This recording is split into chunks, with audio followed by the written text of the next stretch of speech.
Buenos días, bienvenidos al canal de las clases de Antonio y en el vídeo de hoy vamos a ver los diferentes estados de la materia, ¿vale? Como siempre nos han enseñado y hemos aprendido, hay tres estados gaseosos. Tenemos el sólido, el líquido y el gaseoso, ¿vale? Pero hace poco tiempo se descubrió un cuarto, ¿vale? Te invito a que investigues y me dijes en comentarios cuál sería el cuarto estado, ¿vale? Luego, cada estado tiene unas características. Si veis el sólido, sus partículas están todas juntas, muy juntas, y su forma siempre es fija. Son muy poco propensos a ser variable. ¿Qué quiere decir eso? Que por ejemplo las vías del tren con el calor tienden a aumentar su anchura, pero simplemente su forma sigue manteniéndose, ¿de acuerdo? El líquido, como veis, sus partículas están un poquito más separadas y siempre su forma se adapta al recipiente en el que se hallan, ¿de acuerdo? Y por último tendríamos el gaseoso, donde sus partículas están separadas y el truco para saber esto es con una jeringuilla. Imaginaros que esto es la jeringuilla, ¿vale? Y sin una aguja, y la ponemos aquí y nosotros vamos apretando, apretando, apretando hasta que llega un punto en que no podemos bajar más, ¿de acuerdo? Eso es la prueba evidente de que el espacio que había entre esas partículas se ha reducido, ¿vale?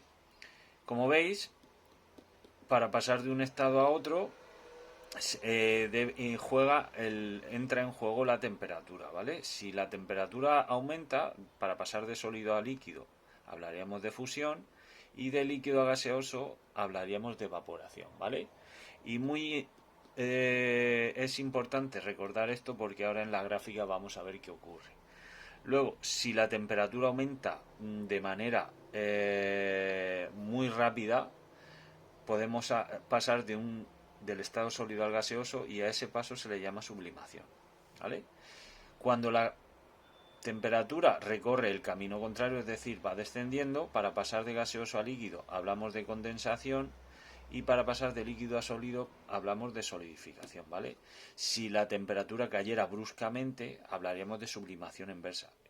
Pasaríamos de gaseoso a sólido sin pasar por el estado líquido, ¿vale?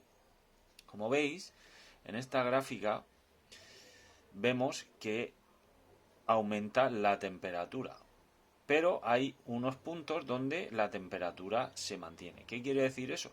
Pues que si nosotros tenemos un cuerpo sólido y aumentamos la temperatura, cuando ésta empieza a mantenerse, quiere decir que estamos llegando o estamos próximos al punto de fusión. ¿Qué quiere decir? Que estamos evidenciando que ese sólido está pasando, cambiando de estado a líquido, ¿vale? Luego, una vez que ya se ha producido el cambio de estado, la temperatura sigue subiendo hasta que llegamos a otro punto en que vuelve a mantenerse, y estaríamos hablando del punto de ebullición, que quiere decir que es el punto donde el líquido deja de serlo para transformarse en gaseoso. Esto lo podríamos ver con un ejemplo muy claro, que sería el agua, ¿de acuerdo? En el agua ya sabéis que el cero sería el punto de fusión, que es de sólido a líquido, y el de ebullición sería los 100 grados, ¿vale? Cuando pasa de líquido a gaseoso. Luego, en los cambios de estado tenemos que ver la reacción o cambio físico y el cambio químico. ¿Qué quiere decir cambio físico y cambio químico? Pues el cambio físico quiere decir que la sustancia sigue siendo la misma independientemente del estado en el que se encuentre. Y como hemos dicho hace escasos momentos, el agua sería este tipo. O sea, el agua congelada, el agua líquida o el agua en forma de gas sigue siendo agua, ¿vale? Independientemente de su estado físico. Por lo tanto, esto sería un cambio físico. El cambio químico, tenemos que ver que la sustancia sufre cambios y no es la misma que había antes de que se produciese ese cambio.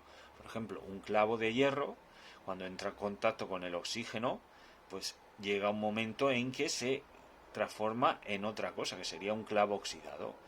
Y eso, a nivel de sustancia, quiere decir que hemos pasado del hierro al óxido de hierro. O sea, deja de ser hierro para convertirse en óxido de hierro. Y ahí hay un cambio de sustancia. ¿De acuerdo? Por lo tanto, ya sabéis, tenemos los tres estados, aunque hay un cuarto que os dejo que investiguéis vosotros. Ya sabéis las características de cada uno, y a la hora de representarlo en una gráfica ya sabéis que tenemos aquí los puntos para poder hacer el cambio de estado. El punto de fusión es el cambio de sólido a líquido y el punto de ebullición es el cambio de líquido a gaseoso, ¿de acuerdo?